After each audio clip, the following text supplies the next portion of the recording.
성추행 피해를 폭로한 서지현 검사가 검찰의 진상조사단이 꾸려진 지 사흘 만에 참고인이자 피해자 신분으로 첫 조사를 받았습니다. 조사단은 가해자로 지목된 안태근 전 검사장의 성추행과 이후 인사불이익 의혹 등에 대한 서 검사의 진술을 확보했습니다. 국정원 특수활동비를 뇌물로 받은 혐의로 내일 재판에 넘겨지는 김백준 전 청와대 기획관의 공소장에 이명박 전 대통령의 지시 정황이 구체적으로 담길 걸로 파악됐습니다. 김 전 기획관이 재판에 넘겨지고 나면 이 전 대통령을 겨눈 특활비 수사가 본격화할 전망입니다. 은행권의 특혜 채용 리스트가 또 있었습니다. 금융감독원은 하나은행과 국민은행에서 모두 75명의 리스트를 확인했다고 밝혔습니다. 계속 불거져 나오는 은행권 채용 비리, 오늘 이슈 플러스에서 짚어봅니다. 절기상 봄의 시작인 입춘인 오늘 전국이 한파와 폭설로 꽁꽁 얼어붙었습니다. 제주와 호남 서해안에 대설특보가 내려진 가운데 제주공항으로 가는 항공편이 결항되거나 지연됐고 목포항의 배편도 상당수 끊어져 이용객들이 불편을 겪었습니다. JTBC 뉴스룸 지금 시작합니다. 청와대는 북한이 평창올림픽에 최고위급 인사를 보낼 것으로 기대하고 있습니다. 핵심 관계자는 북측 고위급 대표 단장과 관련해 급은 높을수록 좋을 것이라며 김정은 다음 가는 2인자, 3인자가 오면 의미가 더 살아날 것이라고 말했습니다. 앞서 문재인 대통령은 트럼프 대통령과 통화해서 북미 대화를 직접 제안했습니다. 평창올림픽 기간 중 방한하는 마이크 펜스 부통령이 북한 대표 단장과 직접 접촉하거나 문 대통령을 사이에 두고 간접 대화를 나눌 수 있다는 겁니다. 청와대는 이 제안이 성사되기 위해선 최고위급 인사가 내려오는 게 유리하다고 보고 있는 겁니다. 다만 북한 최고위급 인사들의 경우 대부분 대북 제재 대상이어서 조율 절차가 필요합니다. 대표 단장으로 거론되는 최용해 노동당 부위원장은 우리 정부의 독자 제재 대상이고 김여정 당 부부장도 미국 재무부의 제재 대상입니다. 최휘 국가체육지도원장도 유엔 안보리 제재 명단에 올라 있습니다. 이 때문에 정부 관계자는 대북 제재의 예외를 인정하기 위해 미국과 협의를 해야 할 것이라고 설명했습니다. 하지만 북한은 고위급 대표 단장과 관련해선 아무런 통보도 안 한 상태입니다. 이런 가운데 북한의 예술단과 응원단은 이번 주 속속 내려옵니다. 삼지영 관현악단 소속 140여 명으로 구성된 북한 예술단은 오는 6일 경의선 육로를 통해 내려옵니다. 이들의 공연 준비를 위한 기술진 등 23명은 내일 먼저 선발대로 들어옵니다. 예술단 공연은 8일 강릉, 11일엔 서울에서 예정돼 있습니다. 예술단에 이어 7일엔 북한 응원단 230여 명과 태권도 시범단 28명, 그리고 기자단 등도 역시 경의선 육로로 내려옵니다. 응원단은 여자 아이스하키 단일팀 경기 등에서 응원을 펼치게 됩니다. 태권도 시범단은 올림픽 기간 중 평창과 속초, 서울에서 모두 4차례 공연을 합니다. JTBC 박현주입니다.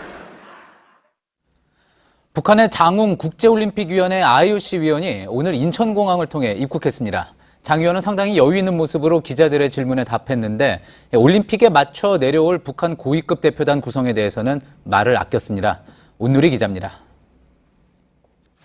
북한의 장웅 IOC 위원은 인천공항에 들어서자마자 고개 숙여 인사부터 했습니다. 남북 단일팀, 남북 공동 입장 등 평창올림픽에서 성사된 남북 스포츠 교류에 지지를 보내며 덕담을 쏟아냈습니다. 올림픽 경기 이거 아주 좋은 모멘텀인데 이거 동력 잘 살려서 잘 되기 바랍니다. 다 잘 돼야죠. 8개월 전 북한 태권도 시범단과 함께 방한해 정치적 관계가 좋아지지 않고선 남북 간 스포츠 교류는 힘들다며 쓴소리를 늘어놓던 것과 대조적이었습니다. 딱 그대로 됐지. 그건 천리니까 앞으로도 같아요. 여유 속에 솔직한 말도 이어졌습니다. 이번 올림픽에 나서는 북한 스키 크로스컨트리는 약하다면서 단일팀 논의로까진 이어지기 어렵다고 털어놨습니다. 인터뷰가 길어지면서 수행 요원들이 질문을 제지하자 유머로 맞받아쳤습니다. 아니, 이분들 저 월급 타게 해줘야지. IOC 위원이니까 올림픽 잘못되라고 절대 말 못합니다. 하면 쫓겨나지. 다만 평창 올림픽에 맞춰 내려올 북한 고위급 대표단 구성을 묻는 첫 질문엔 말을 아꼈습니다. Out of my business. 전혀 모릅니다, 나는. 나는 올림픽만 합니다. 장 의원은 인천에서 평창으로 이동했고 내일부터 IOC 총회를 시작으로 올림픽 일정을 소화합니다. JTBC 온누리입니다. 성추행 피해 사실을 폭로한 서지현 검사가 검찰의 진상조사단이 꾸려진 지 사흘 만에 첫 조사를 받았습니다. 조사단은 성추행뿐 아니라 이후 검찰과 법무부의 사건 무마 의혹 등 문제가 제기된 모든 사안에 대해 서 검사의 진술을 확보했습니다. 가해자로 지목된 안태근 전 검사장도 언제 어떻게 조사를 하게 될지 주목됩니다. 먼저 이승필 기자의 보도입니다. 서울 동부지검에 꾸려진 성추행 진상조사단은 서지현 검사를 피해자이자 참고인 신분으로 불러 조사했습니다.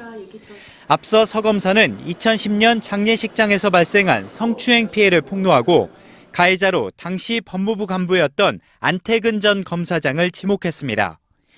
이후 부당한 사무감사를 받고 인사불이익을 당했다며 추가 피해 의혹도 제기했습니다. 지난해엔 박상기 법무부 장관에게 메일을 보내 피해 사실을 알렸지만 제대로 진상규명이 이루어지지 않았다고도 했습니다. 파장이 확산되자 검찰은 지난 1일 진상조사단을 꾸렸고 사흘 만에 당사자를 직접 불러 조사했습니다.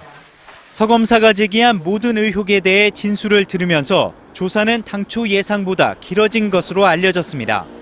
조사단은 오늘 조사 결과를 토대로 서 검사를 다시 불러 진술을 들을지 이어서 누구를 부를지 등을 정할 방침입니다.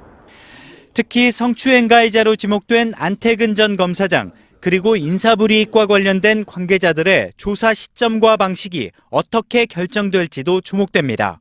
JTBC 이승필입니다. 이렇게 진상조사단의 활동이 본격화하고 있지만 검찰 안팎에서는 여전히 셀프 조사에 대한 우려의 목소리가 나옵니다. 검찰은 외부의 민간인이 주도하는 조사위원회를 별도로 구성해 조사 과정 전반을 들여다보도록 하겠다고도 밝혔습니다. 이한길 기자입니다. 검찰은 진상조사단과 별도로 상위기구인 조사위원회를 만들기로 했다고 밝혔습니다. 최대 15명으로 구성되는 이 위원회는 외부의 민간인들이 주도하게 됩니다. 검찰은 조사위원회가 검찰 조사단의 조사 내용을 보고받고 조사 방향과 범위 등에 대해서도 권고할 것이라고 설명했습니다. 검찰이 새롭게 조사위원회 설립을 들고 나온 건 이른바 셀프 조사에 대한 불신이 커지고 있기 때문입니다. 검찰 내부에서는 임은정 서울 북부지검 검사가 검찰총장에게 이메일을 보내 조희진 조사단장을 교체해달라고 요구했습니다. 조 단장이 2년 전 의정부 지검장 시절 성폭력 사건을 은폐한 전력이 있다는 겁니다. 시민단체들도 외부 조사 참여를 요구해왔습니다.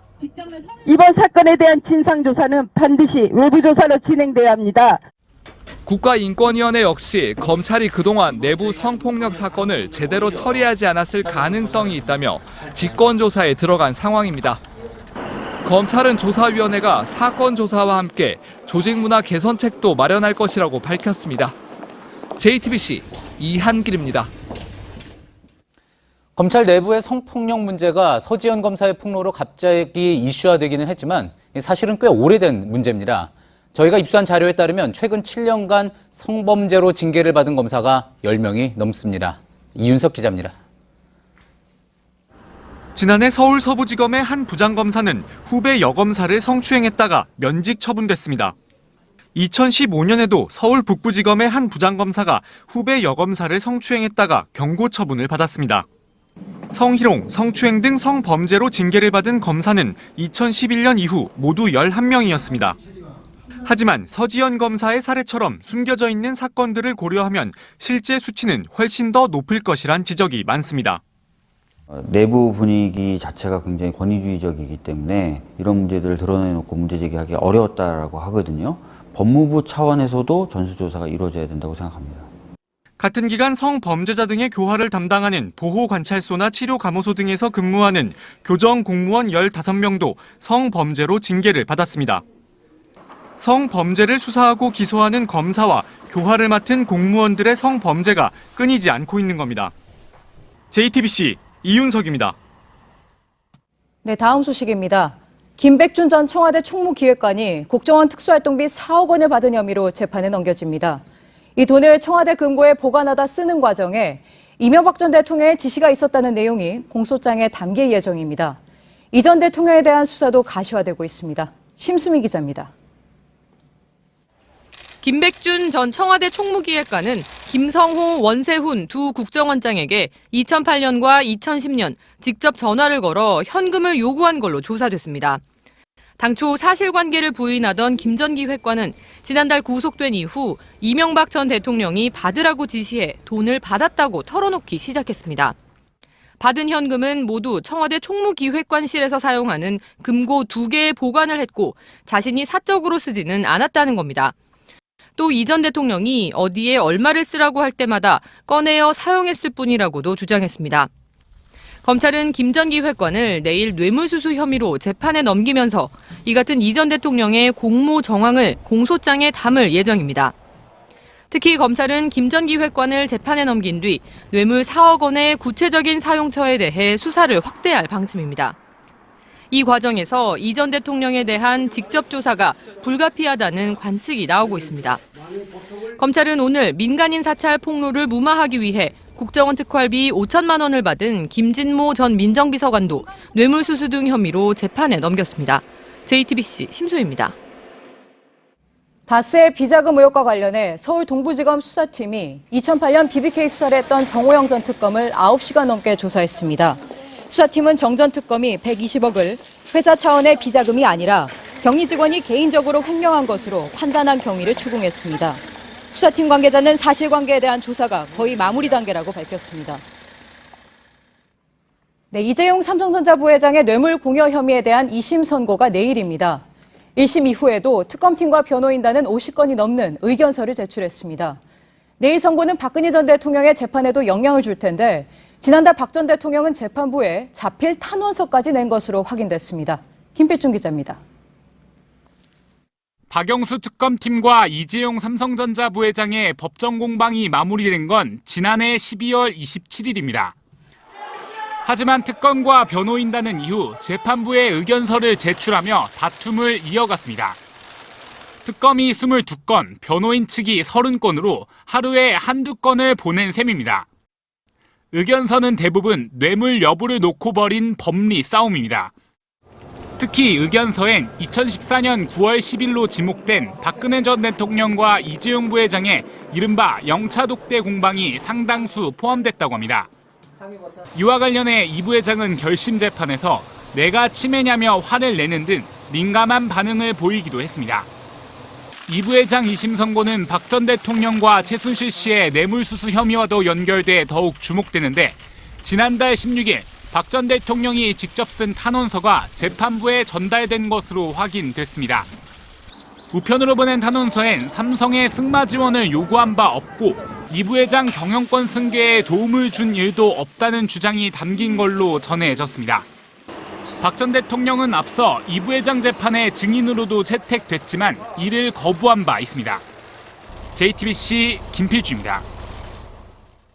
네, 보신 것처럼 이재용 부회장의 항소심에선 여러 변수가 생겼죠. 법조팀 기자와 따져보겠습니다.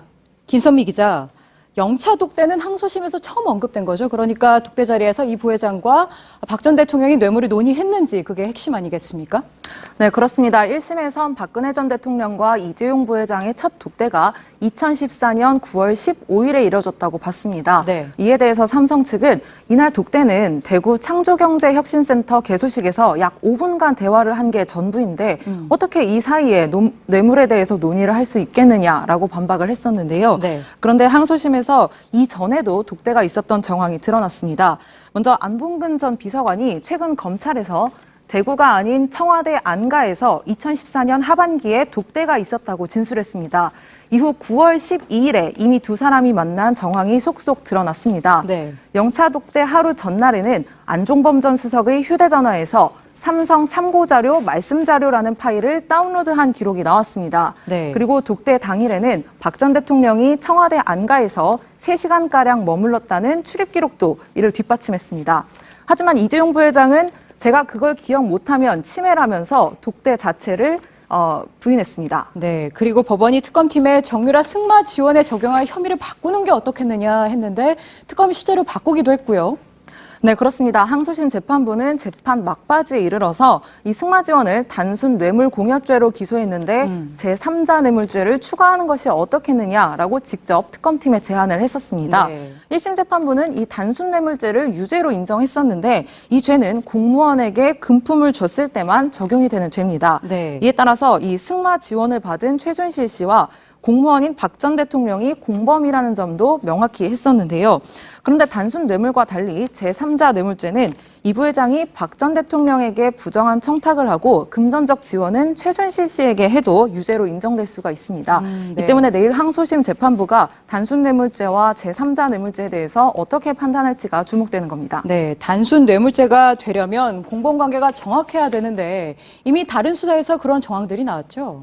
그렇습니다. 박 전 대통령이 국정원 특수활동비를 수수한 혐의로 추가로 재판에 넘겨지면서 이 받았던 돈 중에 일부가 최순실 씨가 운영했던 의상실에 흘러들어간 정황이 드러났었습니다. 네. 이런 점들이 두 사람이 경제적 공동체에 가까운 관계라는 점과 동시에 공범임을 보여주는 정황이라고 할 수 있습니다.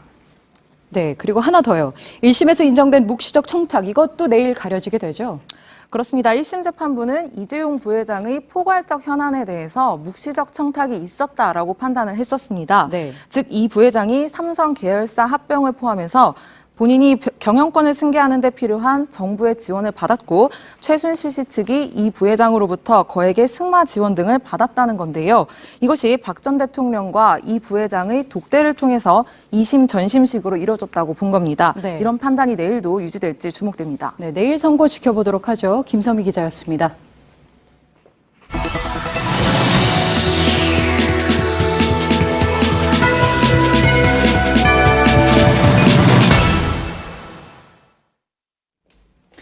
은행권의 특혜 채용 파문이 확산되고 있습니다. 당초 우리은행에서 발견됐던 이른바 특혜 채용 리스트가 하나은행과 국민은행에도 존재했던 걸로 드러났습니다. 리스트에 들어간 75명은 한 명도 빠짐없이 서류 전형을 통과했습니다. 면접까지만 가면 모두 합격이었습니다. 전다빈 기자입니다. 특혜 채용 리스트는 하나은행에 55명, 국민은행에 20명이 있었습니다. 리스트에 들어간 75명은 모두 서류 전형에 합격했습니다. 필기시험 성적이 좋지 않아 중간에 떨어진 경우도 있었지만 일단 면접까지만 가면 점수 조작을 해서라도 합격을 시켜줬다고 금융감독원은 보고 있습니다.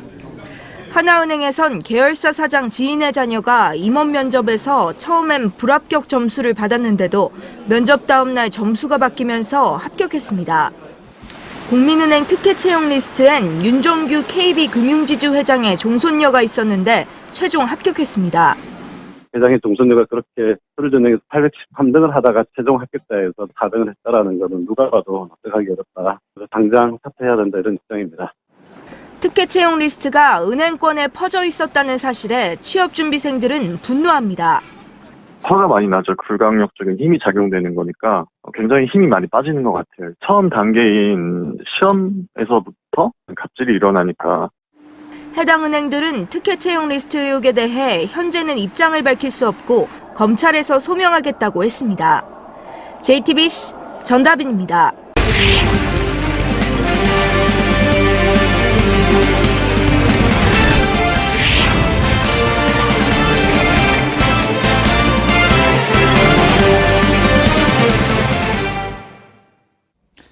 2016년 총선을 앞두고 출범한 국민의당은 안철수와 호남이라는 카드를 묶어 제3당에 오르면서 존재감을 드러냈습니다.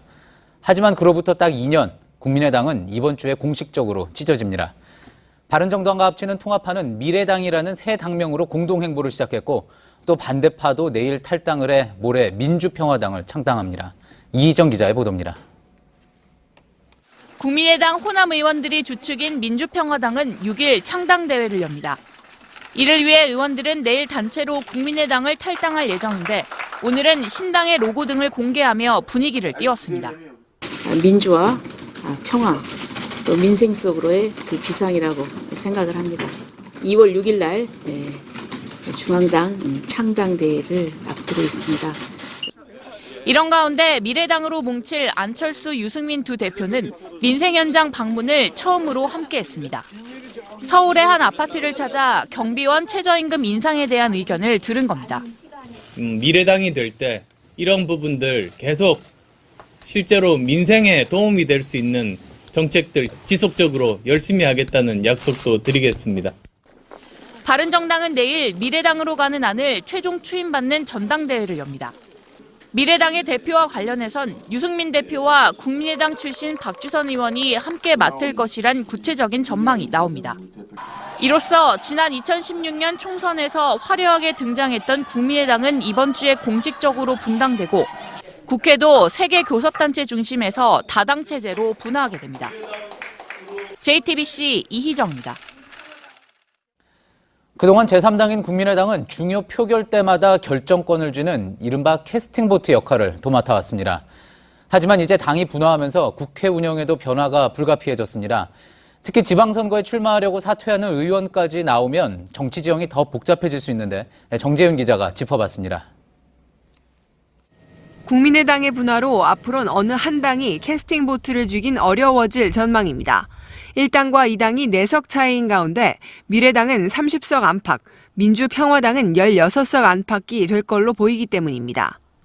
민주당과 미래당을 합치면 과반은 되지만 미래당은 정부와 각을 세울 전망입니다. 당내 반안철수계 비례대표 3명도 지도부 뜻대로 움직이지 않을 가능성이 큽니다. 민평당이 여권에 우호적일 걸로 보이긴 하지만 교섭단체 요건 20석을 못 채우면 국회 운영에 참여하긴 힘듭니다. 결국 민주당으로선 표결 때마다 설득해야 할 대상이 늘어나게 되는 겁니다. 이런 상황에서 민주당 의원 중 4명 이상만 지방선거 출마를 위해 의원직을 던져도 국회 지형은 더 복잡해집니다. 당장 5월 하반기 국회의장 선출 때 민주당의 제1당이 아니면 한국당 출신 의장이 탄생할 수 있습니다. 여권 내 현역 의원 출마를 자제시키는 분위기가 도는 것도 이런 이유에서입니다. 이러다 보니 민주당 일각에선 국민의당 분당 과정에서 탈당파를 수용하는 이른바 이삭줍기 필요성도 제기됩니다. 당 지도부도 이 문제에 대해 전보단 유연해졌다는 평가입니다. 독단적, 독재적으로 결정하지 않고 더불어민주당을 사랑하는 당원들께 물어보도록 하겠습니다.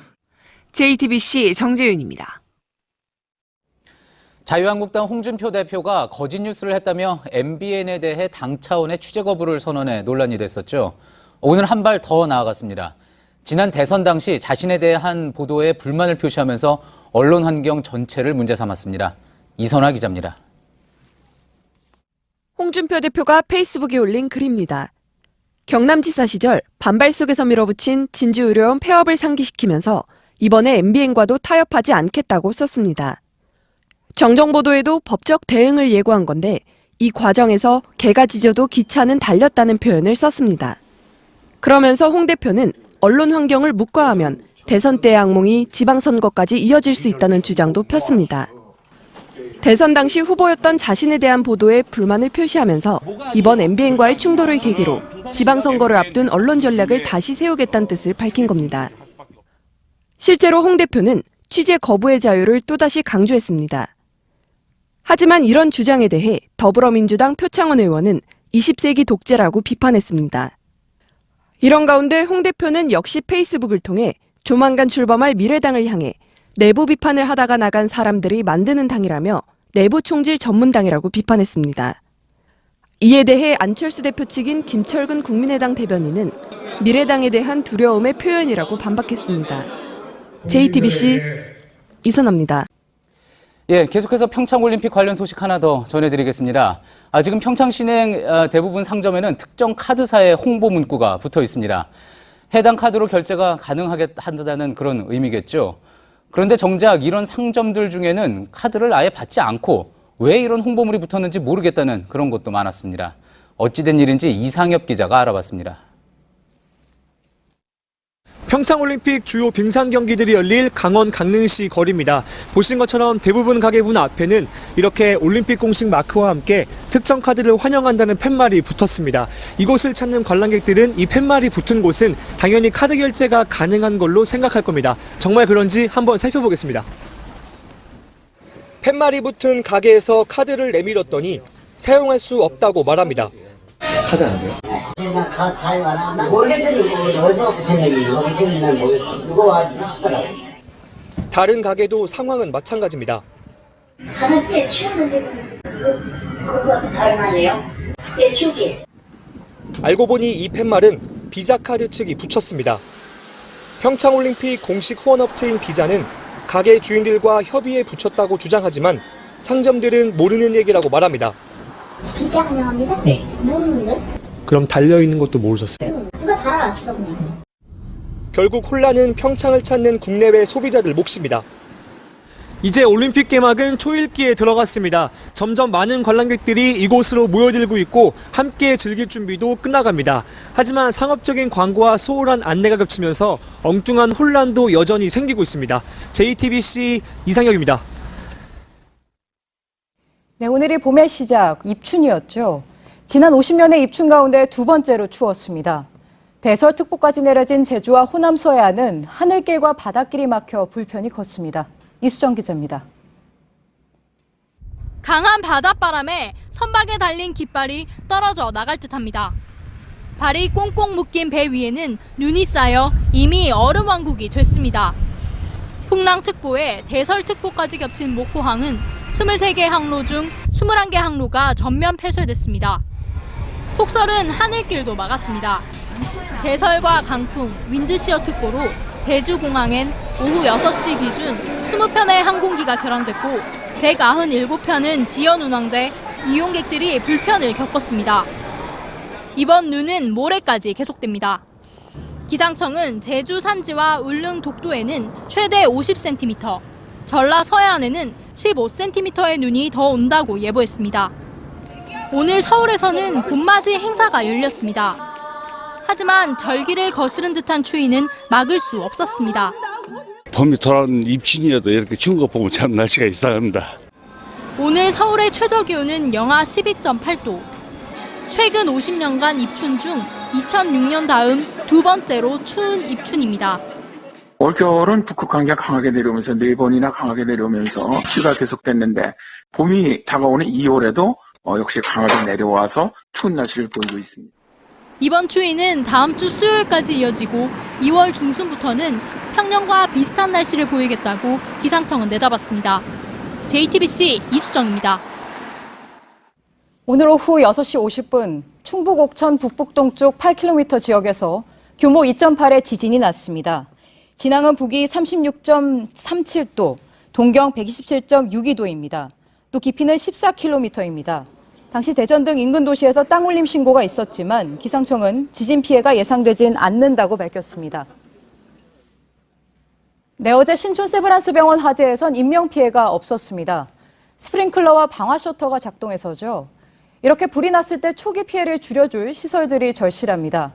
그런데 기술이 개발돼도 제도가 못 따라가 현장에서 못 쓰고 있습니다. 구석찬 기자입니다. 400명을 수용한 부산의 한 병원입니다. 지상 6층 병원 건물과 똑같은 높이로 철제 시설이 솟아 있습니다. 보시는 것처럼 이곳은 나선형 경사로로 완만하게 만들어져 있습니다. 화재가 났을 때 환자 침대를 통째로 1층으로 보낼 수 있는 구조입니다. 2014년 22명이 숨진 전남 장성 요양병원 화재 이후 경각심을 느껴 설치한 겁니다. 올 상반기 반대편에도 조성될 예정인데 공사비만 15억 원 규모입니다.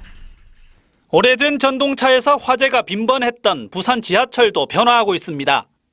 역사 곳곳에 달린 센서가 화염을 감지해 경보음을 내고 바닥과 벽면에는 LED 신호등이 불을 밝힙니다. 이 비상계단을 이용하여 위로 올라가십시오. 한 벤처 기업은 탈출 시 그대로 밀고 나가는 방화 셔틀을 개발했습니다.